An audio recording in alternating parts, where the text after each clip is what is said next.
This is Rolando with Global Teck Worldwide answering your question on the intelligent cord. What you'll want to do is when you get this cord, it says intelligent cord on it. It may have a little black cover on it here. I'll show you what that looks like. We want to go ahead and remove that cover. You're just going to remove that.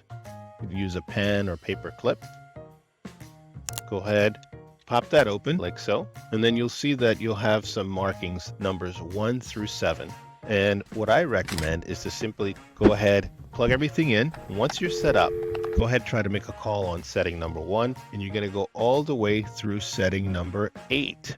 You'll find that some settings will make screeching sounds. Skip those, go to the next one, and then there'll be one setting that'll be just right for your phone. Once you arrive on that setting and you hear clear voice in both directions, where the person on the other line hears you, you hear them, you don't ever have to set it ever again. This is just to optimize the sound setting. It does not impact volume, and you cannot mute it on here. It's only for sound settings, and you're set to go. And if you need to reach out for us for more tech support, go ahead, submit another question, and somebody on my team will gladly help you out.